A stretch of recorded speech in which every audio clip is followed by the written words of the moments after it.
Brought to you by Adelaide Star Bus. Here for all your sports transportational needs. Roll the dice racing. We help everyday people buy shares in top quality racehorses at the fraction of the cost and keep you updated every step of the way. Dartfish, Australia's most used coaching tool. Sports Interactive, creating better players, one coach at a time. Hello and welcome to Stumps, the show all about cricket. Lucky episode 13. Jeff Pistola here with you, deputising for Benny Tippett on this edition. And of course, Stumps wonderfully supported by Adelaide Star Bus, Roll the Dice Racing, Sports Interactive and Dartfish. Well, something special, something different for this week's episode as we touch base with the man who bowled the fastest cricket ball in Australia. Of course, we're talking about Shaun Tait, and it was wonderful to catch up with Shaun last week. It was actually the prelude to the Fleurieu and Districts Cricket Championships, which were held over last weekend. And, well, Shaun had a pretty big impact on those games over the weekend, which we'll talk about later. But he actually returned to be as his grassroots association, the Alexandra and Eastern Hills, and Shaun, after such a celebrated international and state career, returned to play there, and it was actually the first time that he's represented that his grassroots competition. So it was a great interview, just discussing some of his experience at first class level and just perhaps some of the challenges that come to young men trying to make their ways through the game of cricket. But without further ado, sit back as we face up to the wild thing, Shaun Tait. Pistol's out once and again, out and about for Stumps, and I must say it's a rather comfortable feeling sitting here next to one of the fastest men with a cricket ball in his hand. But probably that wasn't the feeling for a lot of batsmen during his bowling career. So it's a wonderful pleasure to have Shaun Tait, the great Shaun Tait. Thanks for joining us on Stumps. No worries, mate. It's nice to be on. And it's interesting, mate. I did a bit of research, as we like to do. It's coming up just short of 11 years since that memorable moment of that 160.7 kilometre delivery against Pakistan. 11 years. 11 years. Time flies, mate. Yeah, still sore. Absolutely. So, I'm right in saying you are the only product, the first and only product from the Hills Regional Cricket area to graduate through and play Test cricket. So, yep. As a boy from all started here at Nairn. So yeah. Well, it's not easy, obviously. I think if you're talking sport, you look at football and cricket. Which is why cricket probably loses so many young guns to football. Because you look at the state system, there's 6 teams. Not many spots for young cricketers. Australian team, there's 11 players in the country that can play, whereas you look at footy, you've got 18 AFL sides with big squads. Same as SNFL, you've got big squads, and it's probably an easier road nowadays to take that. I would still encourage young blokes to play cricket, because if you get through the ranks and stick at it, it can be a hell of a ride. Yeah. So take us back. You're a young 14-year-old, just wanted to bowl quick, I guess. Playing A-grade for Nairn here when you're a very young age. Yep. I wasn't that. I suppose I was quick enough, but I wasn't. Certainly, I wouldn't say I was express as a kid. I was quick enough, and certainly one of the quicker going around. And I'd sort of work on my action a bit more and try and stand up and swing it away and do all the right things. I think as I got older, you just sort of let yourself go, and I got a bit bigger, and it was easy to bowl fast with a bigger frame, I suppose. So, I played up here when I was 14 for Nairn, the A grade. Learned a lot. You probably learn, if you're playing A grade cricket at a young age like that, you probably learn as much those 2 or 3 years as you do at any time in your career. Certainly playing against men. Which is the beauty of beauty of country cricket. You're getting sledged by big blokes, and you're facing some guys that are much bigger than you, and it's intimidating, and I think you learn quite a bit from that. Now, once again doing the research on you, Shaun, I read where you actually bowled to the Australian team nets at Adelaide Oval, and you actually hit the great man Greg Blewett with a Yorker on the toe. Was that right? That was close. It was so Bluey. When I hit Bluey, that was when I first trained with the stateside. Okay. But I did play. I did bowl. I think I got Matt Hayden when I was a net bowler. I think it might hit him on the thigh pad or the hip or something, and it rushed him, and he was like, I wasn't really expecting that. Sort of thing. So I think that was probably the age. I don't know how old I was then, but that was when I thought, okay, maybe if I stick to this and have a proper crack, maybe I've got the pace that can hurry good players. Yeah. And certainly my first training with the stateside and got Bluey on the toe. I think then I was like, well, you know, he was a hero of mine, Bluey. And I thought, well, maybe I can do this. And also, you actually won a speed bowling contest at the Adelaide Oval. Was that during a break in a test match? Yeah, probably around the same. 140 k's. It was probably. Well, that was probably the moment where I probably thought, even though it was a silly speed comp. Yeah. I think there was a one-day game happening at the Oval. And they had it was sponsored by a beer company. It was I was going to ask that because you couldn't go to the final because you're under 18. Underage drinker.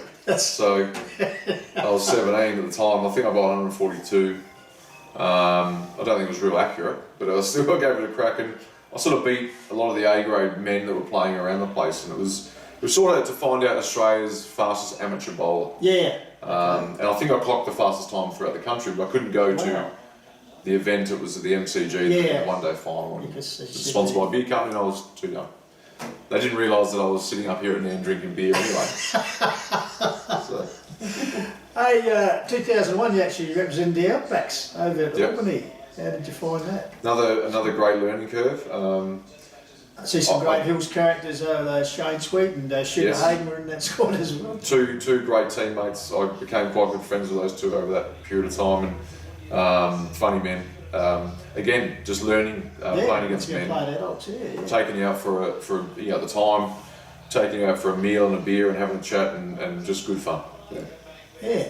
So then 2002, 19 years old, you make your debut for the Redbacks, and well, reasonably successful. I think only the 5 games at the end of the year, but you get 20 wickets, so sort of showed that you're around the mark. Yeah, I think so. I think Greg Chappell was coach at the time, so he I was working at the SAC as a trainer at in the offices up there, not doing a great deal. It was never my work, and certainly an office was never my thing.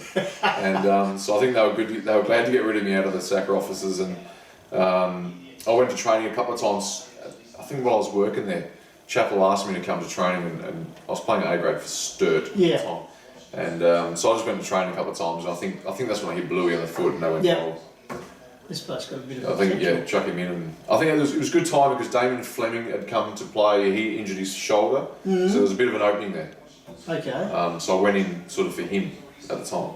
Well, and then of course 2004, Bradman Young Cricketer of the Year. That must have been a great honour to win that award. Yeah, I mean, life was moving very fast at that time, and as a sportsman, a young sportsman, and I think I reached, it was almost like I peaked in success very early, and then it sort of cruised and plateaued after that. But and then it all became injuries and all the realities of it. But anyway, I do remember winning that award actually, and it was all very surreal. And as I walked past, I remember Warnie, and I'd obviously never met him in my life.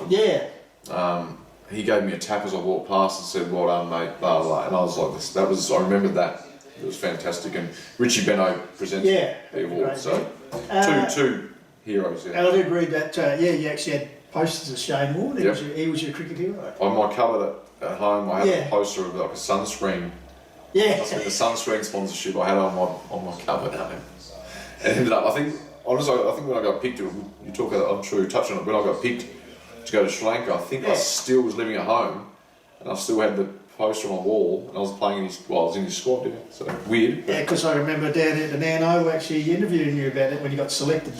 Brett Lee, you got selected as a call up. He didn't actually play, but to be part of it. Yeah, I was in the squad. Yeah, it was fantastic. So 2005, as you mentioned before about picking, was arguably your best season as far as what you did, just at 65 first-class wickets for South Australia, broke Clary Grimmett's record, which had stood for years, and only too short of the actual overall Shield record, Collins Miller's 67. So, Well, I think I think a big part of that was I stayed on the park.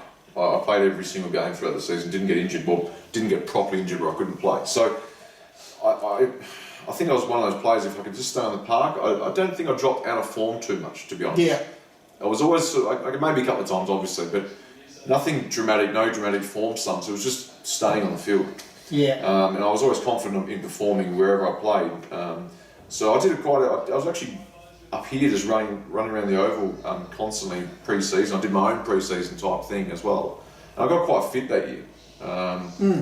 So it's probably no great secret if you get fit and you're probably going to have a decent year. So then obviously picked in the Ashes tour squad and Trent Bridge. Yep. Your debut, 3 for 97 because Marcus Trothick, Flintoff and Bell. Yep. But the walk out there, get the green baggie, 392 I think you are? Yes. Cap number? Yes. Just the feeling of that, mate, referring to where you come from, like probably remember playing your first game for Nairn. Yeah. And the baggy green. Well, it's, I think, probably 16 surreal. years ago. Yeah, 16 years ago. So, yeah, obviously it's all surreal. And I mean, the good thing was it was a 4th test match. So I got in the squad, training with the boys, spending time with them, getting friendly with the team. And I was obviously the youngest by a long way. Yeah. Michael Clark was in there as well. But apart from that, everyone else was sort of married with kids and above 30. And myself and Clarky were, early 20s. But, yeah, it was just a great experience. But because of the 4th test, I had a bit of time to get used to the crowds and the attention surrounding it. So actually, I remember you telling me about that test when you got those, your first test. But was that test? I think you were telling me you did actually manage to drop one on the boundary or something, and the crowd pretty unforgiving. That was my first one-day game. I dropped the catch. Yeah, I dropped the catch at the SCG. Oh yeah. No, sorry, you're right. In the UK, the second test I played, the 5th test match at the Oval. I dropped a catch on the boundary, and the rest of the day it was. I had a headache at the end. I honestly had an actual headache at the end of the day, and from the abuse. Yeah. Now I did read an article. You might be able to verify this. 2006. That's when you start really to have these sort of problems with your shoulder. Yeah, elbow. So 2005, I did my shoulder. Yeah. So those 2 test matches I played, my shoulder, I had torn cartilage in my shoulder. Okay. I managed to get through. It got worse and worse and worse. I got back to Australia, and we were going to play Australia versus the All Stars international team. Yeah. And I was in the one day and the test squad for that, and I had surgery on my shoulder. Yep. So everything changed after that, which it tends to if you have a decent injury. So. So we'll get on to what you did after that, but up to that period, as you said, you'd sort of peaked, you were fit, you were healthy, and then sort of from there on, you were probably a different bowler after that initial surgery. Well, I couldn't, I used to have quite a decent arm as well with throwing, and then after that I just basically couldn't throw. There was a lot of times that came up with my selections in the field because my throwing wasn't great. And obviously bowling takes a hit for a while, but I managed to get back and still bowl good pace. But it's just, I think it just knocked, you have a decent injury, and then if you pick up another injury along the way, that's 2. Yeah. You're out for a couple of years type thing, and it's hard to get back in the Australian team. But an initial injury is compounded by other little niggles that you get. So that's all part of it. That's all. You got to run in bowl fast. That's what's going to happen. Yeah, but in that time you did manage to get back, and the World Cup. 2007, that must be a really fond memory for you. Yeah. I think you replaced once again Brett Lee. He's been unlucky at your good for you. It was good for me at the time. And you ended up 23 wickets in the tournament. Second equal, I think Glenn McGrath. Yeah, McGrath. I think I was second with Murley. McGrath got 26 or something freakish in his last game. So and also, I think you got a man of the match award in one of the minor finals against England, which was always good. So that must have been a fantastic experience to be part of that. That was probably the most significant part of my career, as far as on field.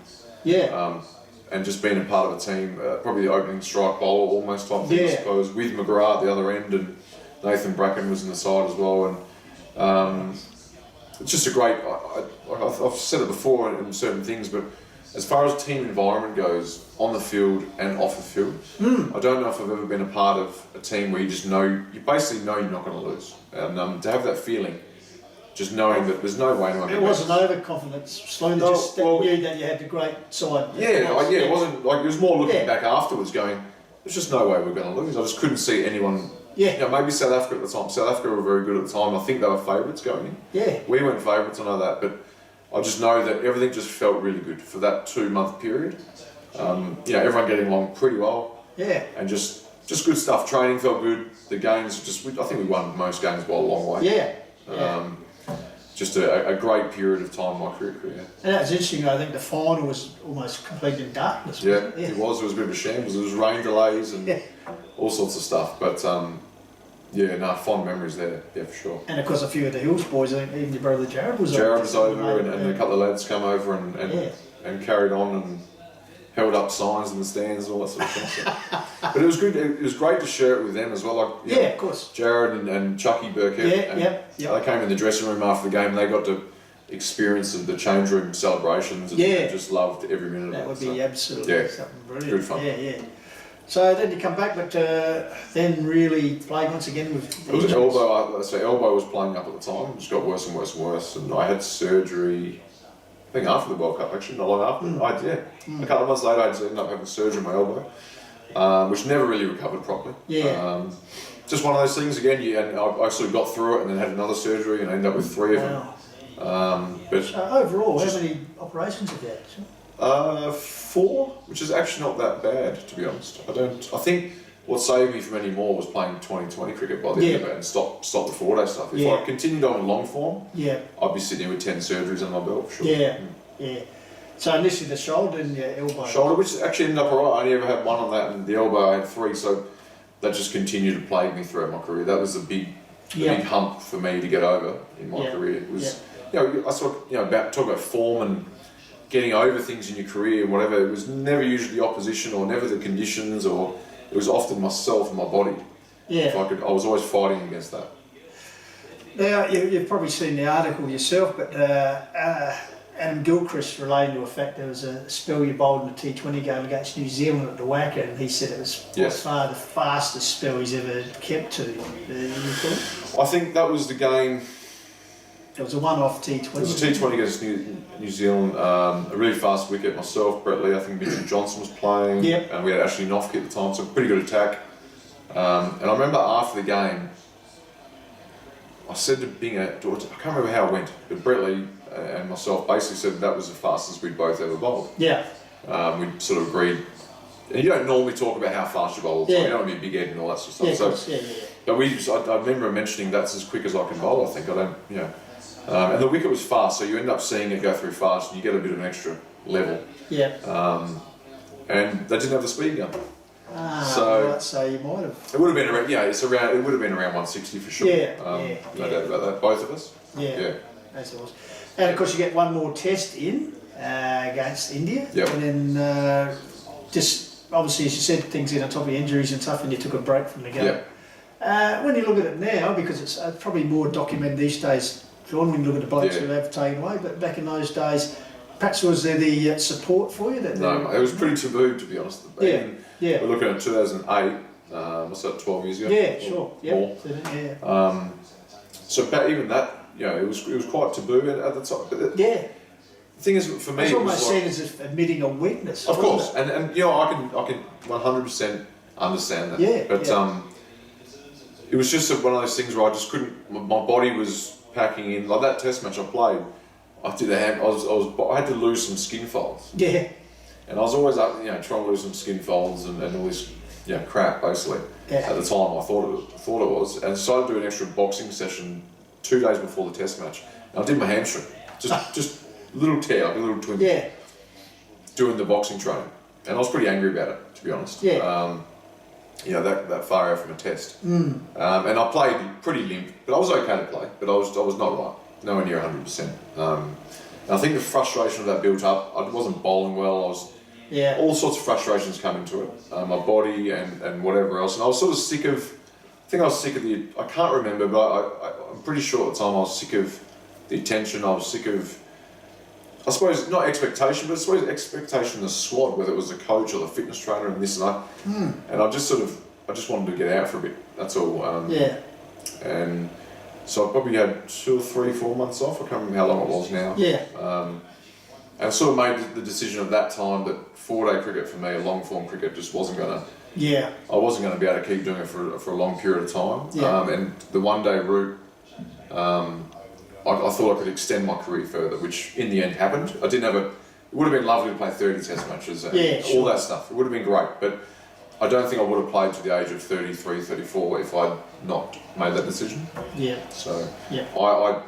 I still think it's a good one for my personally, not for statistics and cricket fame. It wasn't. Yeah. But for myself to play. Yeah.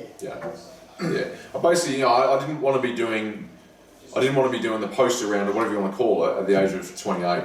I wanted to keep playing cricket as long as possible. Yeah, absolutely. Yeah. Here on Stumps, we're talking with past Australian international and Sheffield Shield player Shaun Tait.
Here on Stumps, we're talking with past Australian international and Sheffield Shield player Shaun Tait.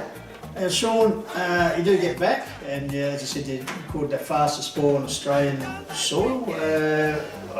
What do you remember? I know the first two balls were around the 159 mark and then the third one, bang. Yeah.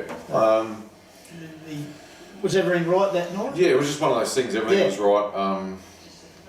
When I came back from the break, I think I tried to get my body stronger. I did less cardio, so I was probably carrying a bit of extra weight most of the time. But I just felt stronger and I felt like I could bowl faster that way. And I knew I only had to bowl 10 overs or whether it was T24 overs. So that's the route I went down, and my pace went up. And I actually had clocked 160 in my second ever one-day game at the MCG, but it went pretty unnoticed against New Zealand.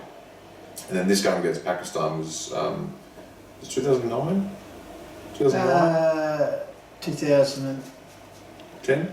2010. Early 2010. February the 5th. Early 2010. Yeah. So, just one of those nights. I think my adrenaline was pumping and the big crowd, and it was a Friday night at the MCG, so let them go. Now you did play in the 2010 World Cup too, didn't you? I played in the 2010 T20 World Cup. Yes. Yep. Now you recorded the fast ball there too. I did. 60 over in England. Oh no, that was later in 2010. So we went to. So that year was a great year. To be honest, for me it was. So that game happened, and then I went to the IPL. I went to New Zealand in the IPL or something. Went to New Zealand, bowled good pace in New Zealand. Went to the IPL. Yep. Had a great time, and then we went to the T20 World Cup. We lost the final. Yep. And then I went to play for Glamorgan in county cricket, and then got picked during that time the one-day tour of England. Yeah. And I bowled 161 or so. Yeah. So as it sits, I know you're not one for record, but the fastest ball in Australian soil, but also the third fastest ball of all time. Tar and Binger ahead of you. So up around the mark, I suppose. Yeah.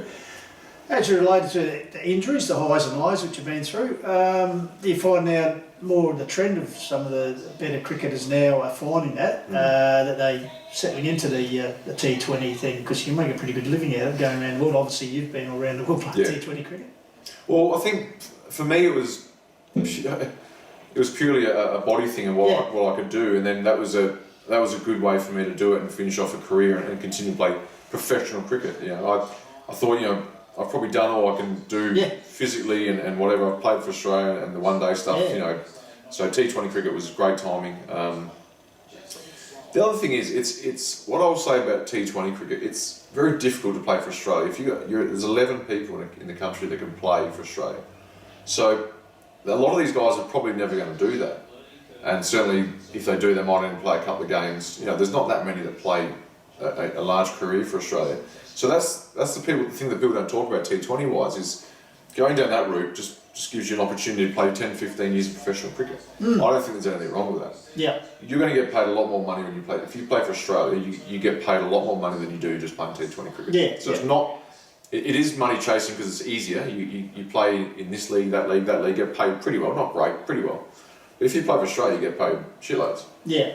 Yeah. So that's a bit of a myth as well, I think, the whole chasing money thing. Because if you really want to get rich playing cricket, you got to play for international. Yeah. That's the way it goes. So, certainly guys like Chris Lynn and T20 guns get paid very well. But I just think there's a little bit of harsh treatment sometimes because, like I said, some of these young guys will never play for Australia, so why not go off and play T20? Yeah. Anyway. You talked about the body. Can it be related to your unique bowling action, swinging action? Yeah, no doubt. Oh, yeah, absolutely. It has to have had a lot to do with it, I suppose. How did that develop? Because you look at your brother Jared, he's more straightforward. He's sort of got a little bit of it, but he's certainly got a better action, but he's got a little bit of the lean back, I suppose. Yeah. It just comes. So I find fast bowling is an attitude. It's a mind. You've got to have a bit of aggression and mongrel, as we'd say. And you got to want. I did read a quote with you that once again, whether you misquoted, but you aim to get a wicket with every ball. Yeah, absolutely. Correct. Absolutely. Yep. But sometimes they didn't come out where they should. Yeah, well then you got to lead runs, ain't you? So that's the thing where you're going to slide. Yeah. They're going to go all over the shop. But that was honestly. Yeah. Okay, you talk about setting up batsmen and stuff, but it was more for me. It was getting a feeling like you bowl one on the stumps and you go, okay, you looked a bit weak there. So what I'm going to do, I'm going to bowl faster on the stumps and faster on the stumps, and eventually he's going to miss one. That was my way of setting up a batter, or scare him with a short ball, then go stump, stump, stumps. So that was the way I would set up a batter. I wouldn't bowl four outswingers and in swing and then a slower ball. That wouldn't happen for me too often. But my thing about fast bowling is you got to have an attitude to want to do it, and you got to hurt yourself. Yeah. Yep. And like the old adage, I read a quote of Jeff Thompson, I the hell don't know where they're going, so how will the batsmen? So that's what the boys used to say all the time. Yeah. If you don't know where they're going, the batters don't. Hey, when you look at 320 wickets for South Australia over all forms of the game, and 95 for Australia, so it's okay. Yeah, it'll have to do it. There's no going back now. Would you have done anything differently, looking back now? Well, I think as you get older, you look at things and go, well, there's no point having any regrets, is there? Because you cannot change anything, and what you do is there's so many good things about decisions I've made. If I think about IPL, for example, and playing T20 cricket, and I loved playing for the Rajasthan Royals. And they looked after me so well. I think I played 5 years there, and really, I felt for the first time, I think I got a multi-year contract for the first time in my life. Like I was always on 1 year contracts because I was injured all the So there's never any security in my career, and when I went there, it felt like a bit of a family, I suppose you could say, and just a nice atmosphere. And through that time, I met my wife. And now, because of that, we've got a daughter. So sometimes I go, well, if I didn't go down that path, we can all say that about our lives, I suppose. But but hindsight's one of the things. If I look at it that way, I go, well, I don't want to change anything because my daughter might not be here, Yeah. But obviously, there are some things. There's certain times I could have pushed myself better. I could have pushed myself fitness-wise, I think, a couple of times in my career. I was a bit inconsistent with it. I'd go really well and go hard, then I'd drop off for a few months, and probably wasn't as professional as I should have been early in my career, well, even later. But so probably one thing I would say is I just could sometimes have wanted it a bit more. And push myself harder and not gone off for the beers and had distractions, and I could have been a bit more focused. That's probably one thing I would have changed. Still that desire to get the best out of yourself, obviously, and there's a couple of spells. Was it the ING against New South Wales, the final? Yep. 6 for? Yep. I think in the game you got 8 for, was it against Tassie? Yep. So obviously those days they among the best spells that you've... But I felt I started 4-day cricket more so, and then when I was first contracted with Cricket Australia, it was a long test match contract. I always felt I was a better one-day bowler. And talk about those games, I just felt that was certainly I think it was before I played for Australia as well. So I think they had it wrong for a couple of years. I should have been playing one-day cricket a bit earlier rather than test cricket. But anyway. One of the great things I reckon from like people who grow up their grassroots competition and move on, it's the fact that what you've done, you've come back. You said happened a long time with the footy, but you to come back and do it with cricket, because you coached Harndorf a couple of seasons ago. Then you coached in Adelaide, and you've also been involved with the Hurricanes and other BBL clubs as a coach. But this year you're back and you're playing cricket for once again for Harndorf. Well, I was coaching in Adelaide, and then obviously with the COVID stuff and everything's changed, but I was meant to be moving overseas. Yes. So I told Adelaide I can't commit for the whole season. It's not fair on the players, and probably could have in the end. But but it was just good. I was going to play Harndorf until I left. Yeah. And it works out that we're not going anywhere in a hurry. So I'll play the season. But I actually love playing there. Enjoy the boys. I love playing there. It was great.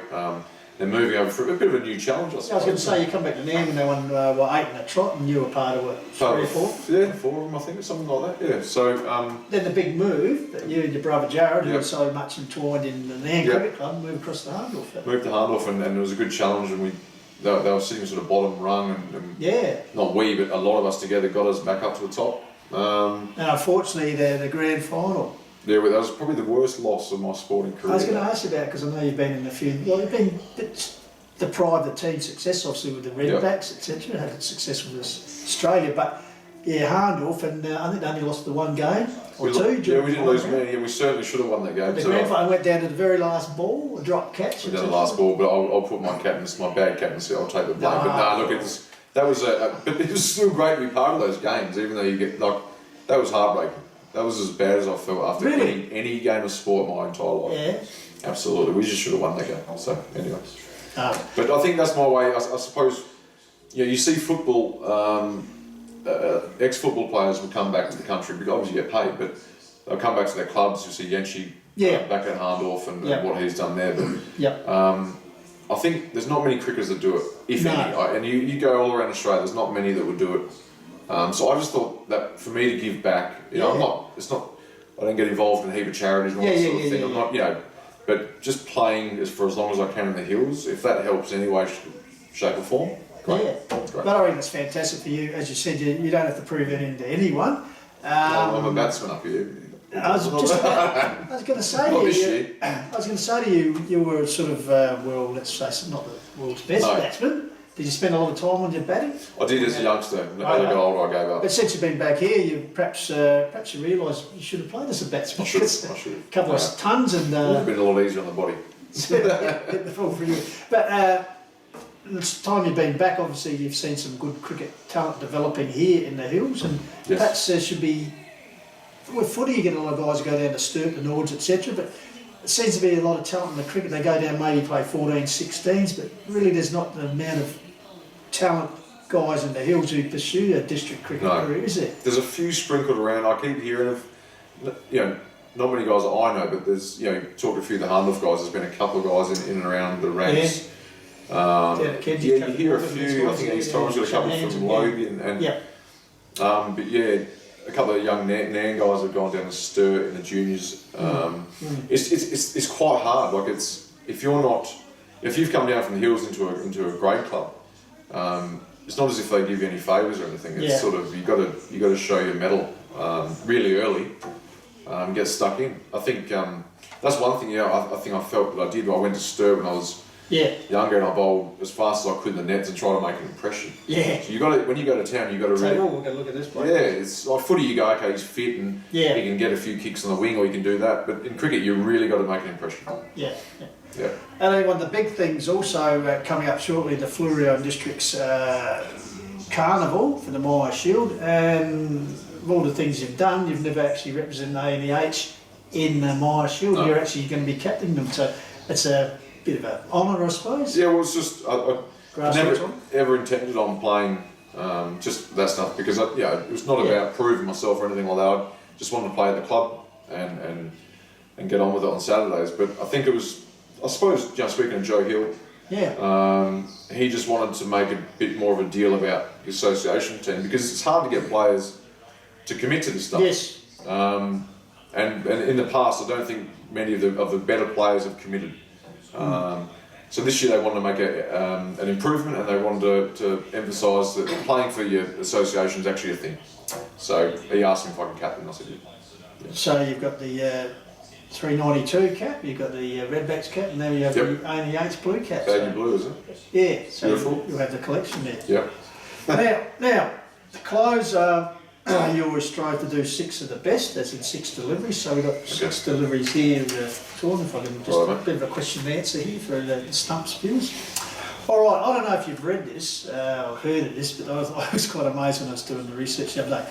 There is a quote, if Bon Scott was a cricketer, he would be Shaun Tait, guttural and direct.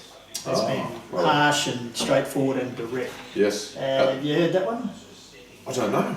I don't know who said that. No. When I was actually doing some research yesterday, I saw it. I suppose that would be about right. Not anymore, not nowadays. I'm a bit more calm and quieter now, but when I played, I suppose, yeah. Bon Scott didn't have a great ending. No.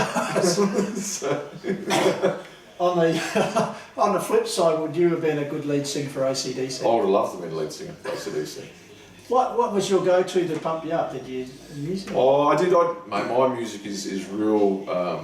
Can I say girly? Can I say girly? Like Spice Girls or something? Well, funny you say that. In school, I didn't mind, but no, I like more easier listening type stuff. Not real slow, but I'm not a big heavy metal fan. Okay. No. Well, it's a pity Bond didn't play cricket. Would have been interesting to see you and him share the new ball. He was only small, Bon Scott, I think. He was, yeah, only thing. Now, we sort of touched on it earlier, but was it enjoyable for you to be typecast as the wild thing of cricket? It could be construed in various ways. Yes. You sort of, reminiscent of Charlie Sheen's character in Major League. And also I saw at one stage they mentioned you like as the Clint Eastwood gunslinger style guy. Okay. How did you feel being the poster boy like you spoke before? Well, it doesn't... Was it added pressure on you? No, People coming to see the wild thing perform? I always just thought it was a bit of a laugh, that's all. Yeah. That's the way I took it. Yeah. It started... Yeah. Andrew Simons was certainly a big... He pushed it because he's a clown. Yeah. And it was the Charlie Sheen thing, I think, originally, because bowling all over the shop. So when I was in... Yeah, when they had to put the glasses in 2007, they put a video up.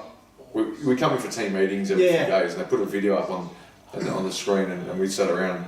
Before we got into the proper cricket stuff, they did this wild thing with me bowling all my wides and bowling all over the shop. So I think it's sort of stuck from the there. Trogs music, the soundtrack. Yeah, from memory, yeah. And then so Simo ended up.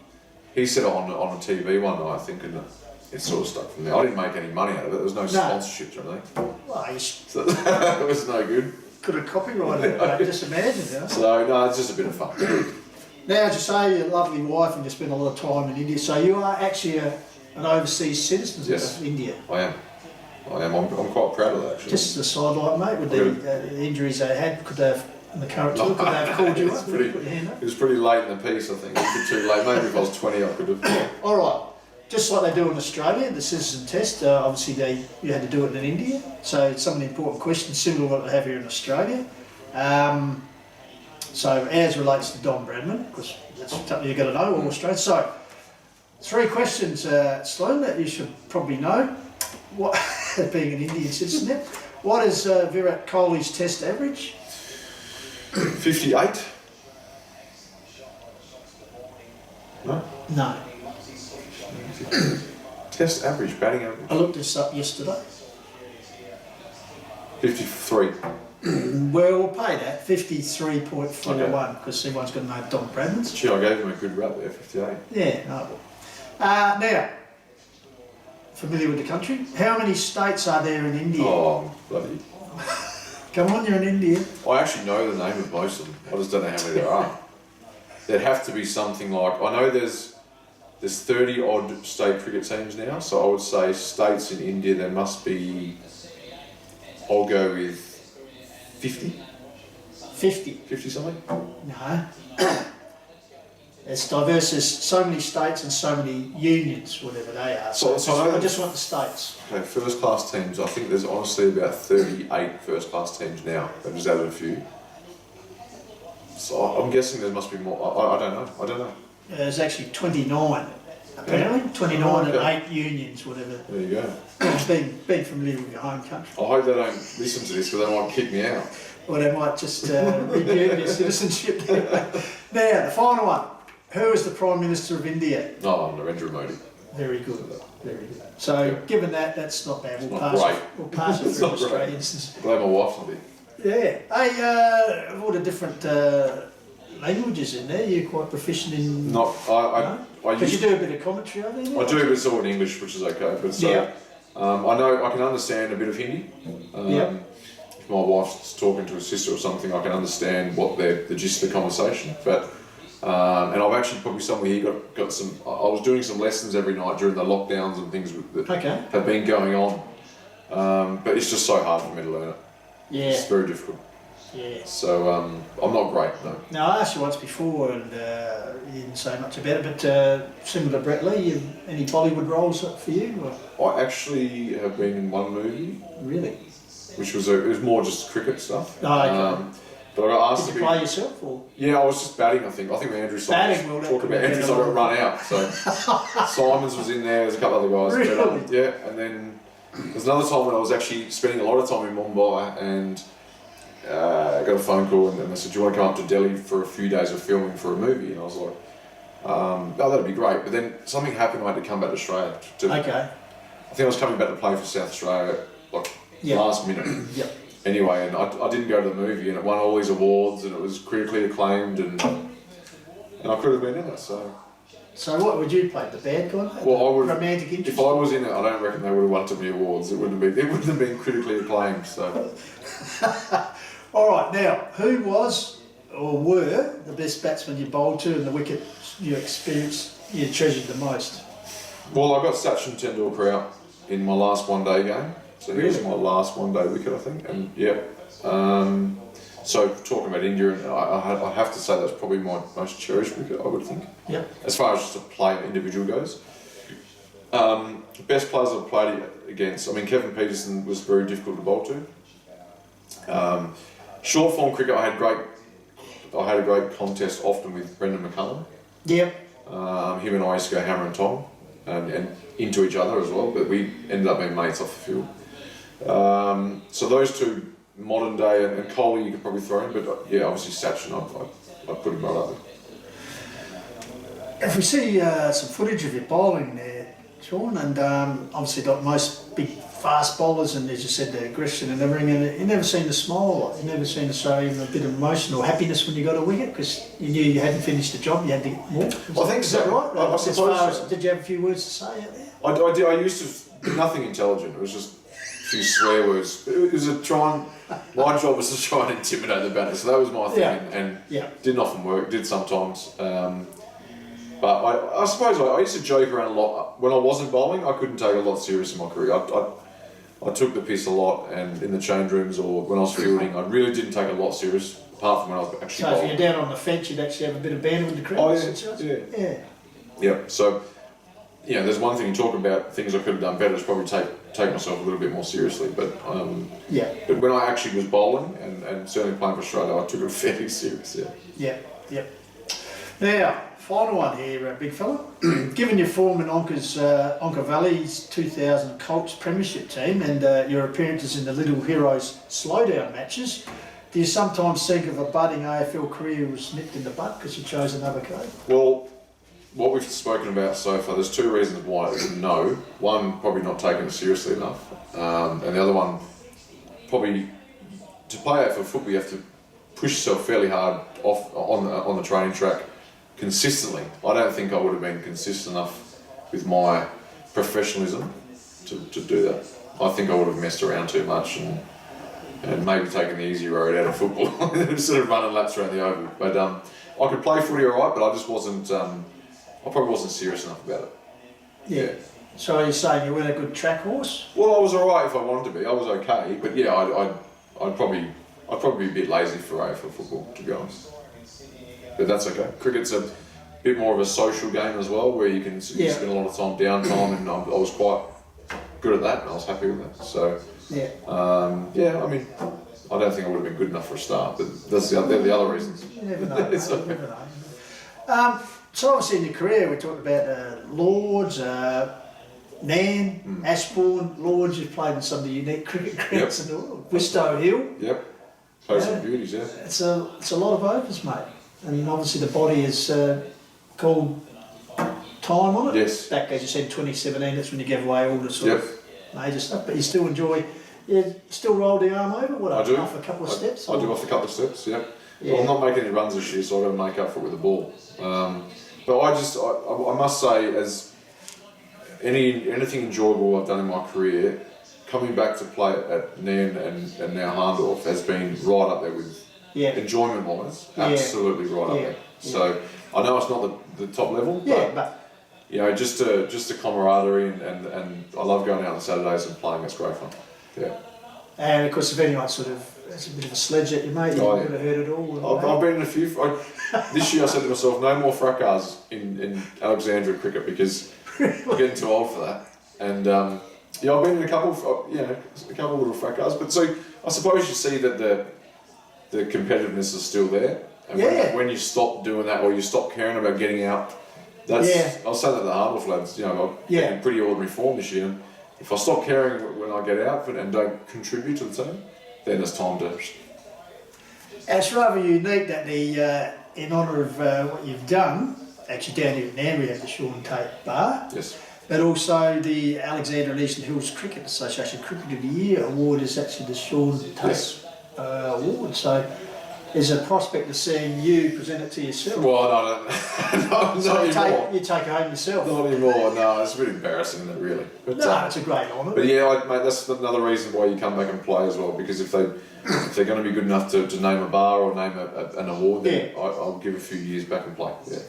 Well, so it's probably appropriate. You've got two things covered here, Shaun. Your love for cricket and your love for probably having a few beers. So you've got your bar and your award. So it's all done, mate. Could be worse. Hey, just quickly, you mentioned the fact that you may well be heading off overseas. So obviously with the COVID situation at the moment, but if that eventuates, you may be lost to not only Australian cricket, local cricket, but well, for a certain amount of time, yeah. I mean, my wife's got a job in London. And 3 of us are heading over there, and whenever that is, I have no idea now. But yeah, so which is great. I've got a British passport, so along with the Indian one, I've got the British. And then so you know, it could be a really good few years over there, and I'll do some stuff over there, and maybe have a hit of cricket as well.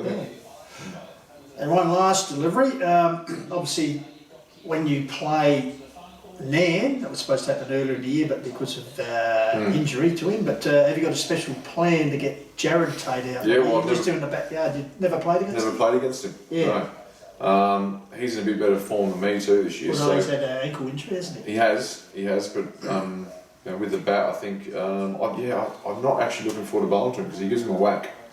So I've got a couple of little things ready to go though for the boys, don't worry. So we'll work something out. I'm sure you will. Hey, look, been fantastic for you to give us a bit of time, mate, and a great insight into what's been a great career. Unfortunately, probably cut short by injury, but as I said, when you look back on what you've done in cricket, and well, I think the wild thing, legacy will be around for a while, mate. And you know, when you think about 160 Ks, it's take a bit of beating. Yeah, it's fine. Yeah. Shaun Tait, thanks for joining us. Great. You're watching Stumps. Back with more shortly.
Welcome back to Stumps. And, well, trust you found that entertaining interview with Shaun Tait. As I said, that was recorded prior to last weekend's Flurio Districts Championships, which Shaun was playing in for the first time. And certainly made his presence felt in the Saturday game of the 2 qualifying rounds. On the Saturday game against Torrens Valley, the Big Sloan put together 48. And then on the Sunday, second qualifying round, well, the Kangaroo Islanders, the tourists, they were certainly under siege. The big fella hit 120 not out off just 66 bowls, 10 sixes and 7 fours. So certainly, as I said, made his presence felt, Shaun Tait, which helped guide his side through to the grand final of the Fleurieu Districts Championship, which was held on Australia Day. Funny, the opening 2 rounds were played amidst a bit of heat, game starting early in the reduced overs, and then on the grand final day on Australia Day, the rain came in, so a late start, but it was a classical game as defending champion Hills took on A&EH, who were chasing their first title since 2014. And A&EH batting first, only put together 110, but in those conditions, difficult outfield. It was a very competitive score, and actually Hills, really their chase had patches of ups and downs and really went down to the wire. In fact, went down to the last over when injured Hills player, Rowan Reid, who usually bats up the order, damaged his shoulder in fielding, and they came to the crease late in the order. In fact, they needed 7 runs off the final over, last pair at the crease, and Ryan Reid, with a gutsy 13 not out, was able to get him over the line. That score at 9 for 114. So Shaun Tait did his best, kicked up 3 wickets for the A&EH, but it wasn't to be. And Hills just showing what a power they have been in the last decade or so in the Fleurieu District Championships, winning their 4th title on the trot and overall taking the record now of 15 wins in the Myer Shield competition. So well done to Hills, but well done to Tatey for his performances there, and also to A&EH. And as I said, all round from the 6 associations, another good Fleurieu Districts Championship has passed us by. Well, that's it for another edition of Stumps. Once again, we've got to thank our valuable supporters, Adelaide Star Bus, Roll the Dice Racing, Sports Interactive, and Dartfish. And as I said, trust you have enjoyed a little step into life in the fast lane with Shaun Tait. I'm Jeff Pistola, and that's Stumps.